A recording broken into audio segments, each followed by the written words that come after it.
स्वागत है आप सभी का हमारे YouTube चैनल पर और इस नए वीडियो के अंदर। तो दोस्तों, पिछली वीडियो के अंदर हम लोगों ने निषेचन व अंतरोपण के बारे में पढ़ा था। आज की जो वीडियो होगी वो इस चैप्टर की लास्ट वीडियो होगी। आज की इस वीडियो के अंदर हम ये पूरा चैप्टर ख़त्म कर देंगे। ठीक है, तो आज टॉपिक क्या बचते थे हमारे, एक तो था सगर्भता तथा भ्रूणीय परिवर्तन। ठीक है, और एक टॉपिक था प्रसव एवं दुग्ध स्राव। ये दो टॉपिक आपकी एनसीईआरटी में जो दो टॉपिक दिए गए हैं इनको हम डिटेल में पढ़ेंगे, अच्छी तरीके से पढ़ेंगे और ये चैप्टर आज खत्म करते हैं। तो पिछली वीडियो नहीं देखिए, पूरे चैप्टर की जितनी भी वीडियो है वो नहीं देखिए, सारी हमारे चैनल पर अवेलेबल है। पहले हमने स्टार्ट किया था पुरुष जनन तंत्र से, वहाँ से लेकर आज तक की सारी वीडियो हमारे यूट्यूब चैनल के ऊपर अपलोडेड है, तो आप उन्हें ज़रूर से देखिएगा। और आज की वीडियो को भी ज़रूर से लाइक करिएगा, चैनल पर पहली बार है चैनल को सब्सक्राइब करिएगा। तो बिना किसी टाइम वेस्ट के वीडियो को शुरू करते हैं। तो सगर्भता भ्रूण के अंतरोपण के पश्चात, पिछली वीडियो के अंदर हम लोगों ने देखा था कि जो कोरक पुट्टी होगी वो गर्भाशय के अंतस्तर में स्थापित हो जाएगी, जिसे हमने अंतरोपण की क्रिया बोला था। अब भ्रूण का क्या हो जाएगा, अंतरोपण। अंतरोपण के पश्चात पोस्ट कोरक क्या थी, बाहरी परत थी किसकी, कोरक पुट्टी की, पर अंगुली जैसी संरचनाएं उभरती है जिन्हें जरायु अंकुरक कहते हैं। बहुत इंपॉर्टेंट डेफिनेशन, जरायु अंकुरक क्या है। तो भ्रूण के अंत्यारोपण के पश्चात पोषकोरक यानी कोरक पुट्टी के बाह्य स्तर पर अंगुली जैसी संरचनाएं उभरती है जिन्हें जरायु अंकुरक कहते हैं। आगे ये जरायु अंकुरक गर्भाशय ऊतक और मात्र रक्त से आच्छादित रहता है। माता का जो रक्त होगा ब्लड से, उससे आच्छादित रहेगा। और साथ ही यहाँ पर क्या पाए जाते हैं, गर्भाशय ऊतक यानी यूरेटस टिश्यू पाए जाते हैं। ठीक है, उसके बाद जरायु ऊतक और गर्भाशय ऊतक एक दूसरे से के साथ अंतरांगुलिक युक्त हो जाते हैं, यानी जरायु अंकुरक और गर्भाशय ऊतक एक दूसरे से बिल्कुल जुड़ जाते हैं, ये बोलना चाह रहा। ठीक है, उसके बाद आपकी एक टॉपिक है अपरा यानी प्लेसेंटा। प्लेसेंटा क्या होती है, इसके बारे में हम डिस्कस करते हैं। तो भ्रूण और मातृ शरीर को जोड़ने वाली संरचनात्मक एवं क्रियात्मक इकाई क्या कहलाती है, अपरा कहलाती है। एक मतलब भ्रूण का परिवर्तन हो रहा है माता के शरीर में। माता के शरीर और भ्रूण यानी एम्ब्रियो में संबंध स्थापित करने के लिए, उससे खाद्य या पोषक पदार्थ आपूर्ति करने के लिए एक इकाई बनाई जाती है उन दोनों के बीच में, भ्रूण और माता के बीच में। इस इकाई को क्या कहा जाता है, प्लेसेंटा कहा जाता है। अब ये प्लेसेंटा क्या काम करती है, भ्रूण को O2 ऑक्सीजन चाहिए होता है, भ्रूण को ऑक्सीजन देगी, पोषण की आपूर्ति करेगी और साथ ही क्या करेगी, भ्रूण से, अब वो भ्रूण ऑक्सीजन ले रहा है तो CO2 भी बाहर निकालेगा, तो भ्रूण से CO2 उत्सर्जी पदार्थ भी बाहर निकालेगा। उनको शरीर से क्या करेगी, ये बाहर निकालने का कार्य करेगी। कौन, अपरा। अपरा एक नाभि रज्जु द्वारा भ्रूण से जुड़ी रहती है। एक संरचना यहाँ पर एक और पाई जाती है, नाभि रज्जु, जिसे अम्बिलिकल कॉर्ड भी कहते हैं। ये क्या भ्रूण द्वारा जुड़ी रहती है। ठीक है, कार्य क्या करती है, ये भ्रूण तक सभी पदार्थों को अंदर बाहर ले जाने का कार्य करती है, नाभि रज्जु, एम्बिलिकल कॉर्ड। ठीक है, ये हो गई प्लेसेंटा।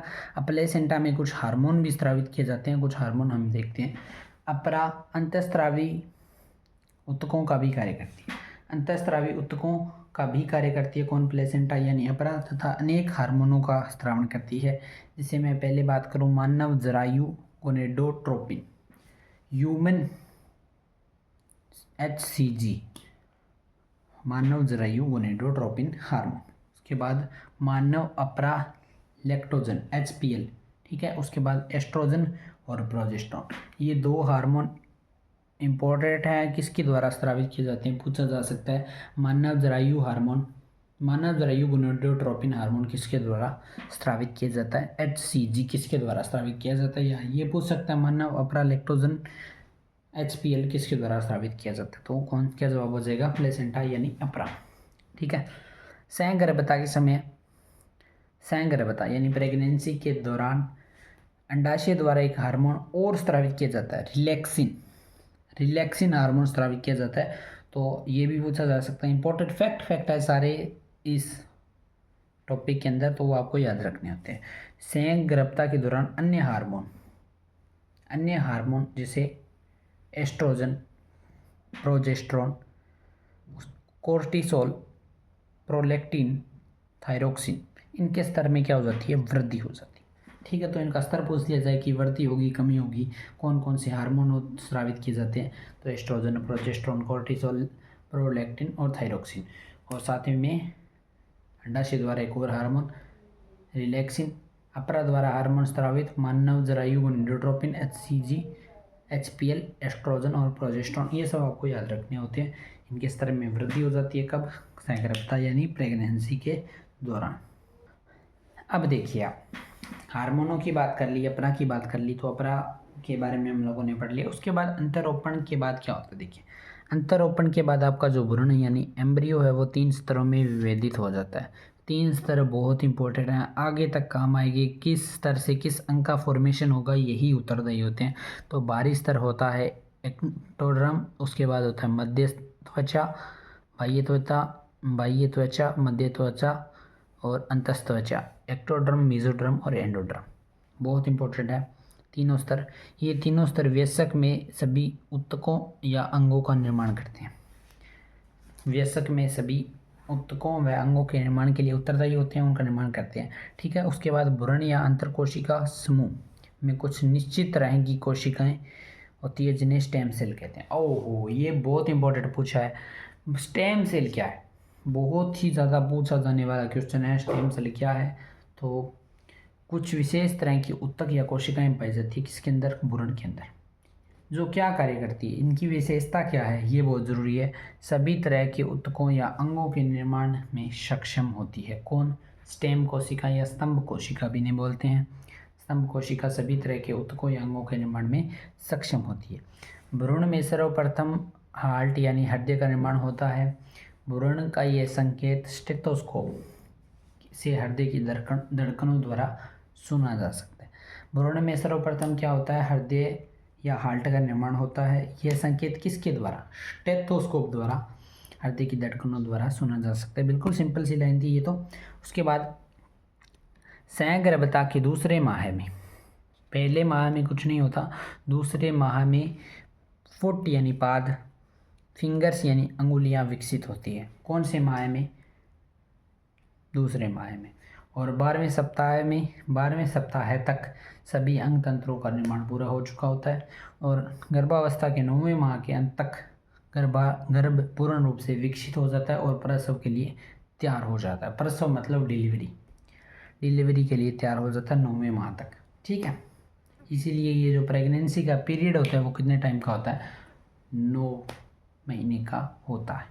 ठीक है, अब हमारा लास्ट टॉपिक प्रसव एवं दुग्ध स्रवण। उससे पहले अंतरोपण में हमने पढ़ा कि 3 स्तरों में विभाजित हो जाता है, बाह्य त्वचा, मध्य त्वचा, अंतस्त्वचा। ये क्या होते हैं, सभी ऊतकों या अंगों के निर्माण के लिए उत्तरदायी होते हैं। स्टेम सेल हमने पढ़ी। उसके बाद हमने पढ़ा कौन से अंग का निर्माण कौन से महीने में होगा, और हमने पढ़ा गर्भावस्था 9वें माह तक पूर्ण विकसित भ्रूण में या पूर्ण विकसित भ्रूण गर्भ पूर्ण रूप से विकसित हो जाता है और डिलीवरी के लिए तैयार हो जाता है। उसके बाद होता है प्रसव यानी डिलीवरी एवं दुग्ध स्रवण। ये हमारा लास्ट टॉपिक है। उसके बाद आपका ये चैप्टर ख़त्म हो जाएगा। ठीक है, तो इसे भी पढ़ लेते हैं फटाक।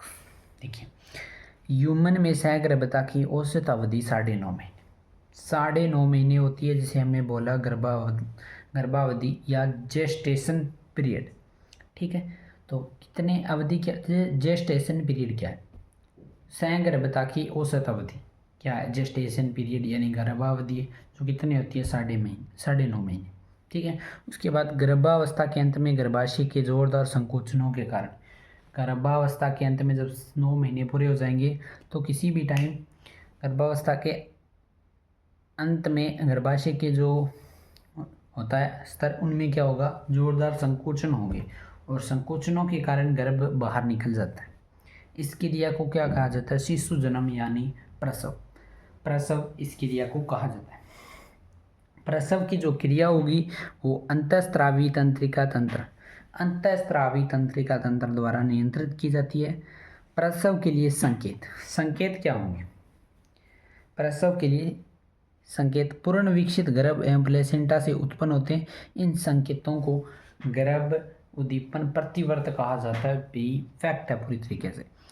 इस टॉपिक में आपको पूरी तरीके से फैक्ट याद करने हैं। पूर्ण विकसित गर्भ यानी जो पूरी तरीके से डेवलप्ड गर्भ होगा, और साथ में जो प्लेसेंटा यानी क्या, अपरा, अपरा से जो उत्पन्न होंगे कौन, संकेत उत्पन्न होंगे। इन संकेतों को क्या कहा जाता है, गर्भ उद्दीपन प्रतिवर्त कहा जाता है। यानी संकेत उत्पन्न कहाँ से होते हैं, एक तो गर्भ से होगा जो पूरे रूप से विकसित हो चुका है, एक कहाँ से होगा, प्लेसेंटा से होगा। ठीक है, यह क्रिया मात्र पीयूष ग्रंथि से ऑक्सीटोसिन के निकलने की क्रिया को सक्रिय बनाती है। ऑक्सीटोसिन, अब एक और आ गया जी। ऑक्सीटोसिन एक हार्मोन है जो कि मात्र पीयूष ग्रंथि यानी मदर की जो पीयूष ग्रंथि है उस के द्वारा स्रावित किया जाता है, और ये प्रसव की क्रिया में बहुत इंपॉर्टेंट है। और उसे क्या करता है, ये सक्रिय बनाता है, कौन, ऑक्सीटोसिन। तो कौन सा हार्मोन प्रसव की क्रिया को सक्रिय बनाता है, तो उसका नाम है ऑक्सीटोसिन। ऑक्सीटोसिन, या ये भी बोल सकते हो मादा को एक्टिव कौन रखता है, ऑक्सीटोसिन रखता है। ऑक्सीटोसिन गर्भाशय पेशी पर कार्य करता है, कहाँ कार्य करता है, ये भी इंपॉर्टेंट है, गर्भाशय पेशी पर कार्य करता है कौन, ऑक्सीटोसिन हार्मोन। ऑक्सीटोसिन हार्मोन किसके द्वारा स्रावित किया जाता है, मात्र पीयूष ग्रंथि, मदर पिट्यूटरी सेल। ठीक है, तो ये हो गई प्रसव की क्रिया। अब हमारा अगला टॉपिक है दुग्ध स्रावण। अभी एक दो लाइनें और पढ़नी है तो वो भी देख लेते हैं। तो ऑक्सीटोसिन के स्रावण से गर्भाशय में क्या होंगी, संकुचन उत्पन्न होंगी। तो संकुचन उत्पन्न भी किसके द्वारा होते हैं, ऑक्सीटोसिन के स्रावण के कारण। अगर ऑक्सीटोसिन का स्रावण नहीं हुआ तो क्या होंगे, गर्भाशय में संकोचन नहीं होंगे, इसीलिए डिलीवरी में देरी हो सकती है। इसलिए डॉक्टर क्या करते हैं, कई बार जब ऑक्सीटोसिन का स्रावण नहीं होता है तो उसे इंजेक्शन दिया जाता है या उसे कुछ ऐसी चीज़ दी जाती है जिससे ऑक्सीटोसिन का स्रावण होता है और गर्भाशय में संकोचन उत्पन्न हो।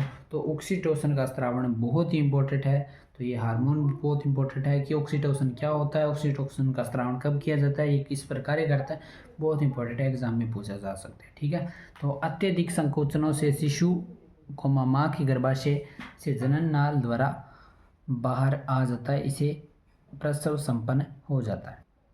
अब हमने देखा कि अत्यधिक संकोचन होंगे गर्भाशय के अंदर, जिससे शिशु को माँ, शिशु जो होगा वो माँ के गर्भाशय से जनन नाल यानी जर्मेनिक कैनाल, जनन नाल के द्वारा बाहर आ जाता है प्लेसेंटा के साथ। प्लेसेंटा भी यहाँ पर हो जाती है जिसे डॉक्टर द्वारा कट किया जाता है। ठीक है, तो ये हो गया आपका प्रसव की क्रिया। उसके बाद होगा दुग्ध स्रावण। अब दुग्ध स्रावण की बात करते हैं तो सहगर्भता के दौरान स्त्री के स्तन ग्रंथियाँ, स्तन ग्रंथियों यानी मैमेलिक ग्लैंड के बारे में हमने ऑलरेडी पढ़ रखा है। जनन तंत्र, मादा जनन तंत्र के भाग जब हम लोगों ने पढ़े थे तो मैंने इस पर एक वीडियो भी बनाई है स्तन ग्रंथियों के ऊपर, वो हमारे चैनल पर अवेलेबल है, देख लीजिएगा। उनमें कौन कौन सी चीज़ें पाई जाती है, कौन कौन सी ग्रंथियाँ पाई जाती है, कैसे दुग्ध स्रावण की क्रिया होती है, दूध कैसे आता है कैसे नहीं आता, सब मैंने पढ़ा रखा है। ठीक है, तो आपको वीडियो मिल जाएगी, ठीक है, हमारे चैनल पर, तो उसे ज़रूर से देखिएगा। तो सहगर्भता के दौरान स्त्री के स्तन ग्रंथियों में कई बदलाव उत्पन्न होंगे। ठीक है, उसके बाद और गर्भ अवस्था के अंत तक इनसे दुग्ध का स्रावण होने लग जाता है। दुग्ध का जो स्रावण होगा इसे बोलते हो दुग्ध स्रावण। ये जो प्रक्रिया होगी दुग्ध के स्रावण, दूध का स्रावण की जो क्रिया होगी इसे दुग्ध स्रावण बोलते हो। ठीक है, उसके बाद यह मदर को नवजात शिशु की आहार पूर्ति में मदद करती है। भी मदर शिशु जो होगी उसमें आहार पूर्ति के लिए कौन उत्तरदायी है, तो दुग्ध स्रावण की क्रिया। ठीक है, दुग्ध स्रावण के आरंभिक दिनों तक जो दूध निकलता है उसको कोलेस्ट्रोम बोलते हैं। कोलोस्ट्रोम या खीस या प्रथम स्तन्य, तीन नाम आपको देखने को मिलते हैं। अब इस कोलोस्ट्रोम यानी आरंभिक दिनों में जो निकला दूध है इसमें कुछ क्या पाए जाते हैं, प्रतिरक्षी तत्व पाए जाते हैं, एंटीबॉडी एलिमेंट्स पाए जाते हैं, एलिमेंट्स पाए जाते हैं जो कि शिशु की प्रतिरोधक क्षमता बढ़ाते हैं। ठीक है, शिशु की प्रतिरोधक क्षमता बढ़ाते हैं। ये चैप्टर आपका यहाँ पर ख़त्म होता है। तो दुग्ध स्रावण को हमने पढ़ लिया, क्या होगा इसमें, दुग्ध का स्रावण होगा, स्तन ग्रंथियों द्वारा होगा, प्राथमिक दिनों में जो निकला दूध है उसको हमने एक नाम दिया कोलेस्ट्रॉम यानी खीस या प्रथम स्तन्य, और प्रतिरक्षी तत्व पाए जाते हैं। ठीक है, जो शिशु की प्रतिरोधक क्षमता को बढ़ाते हैं।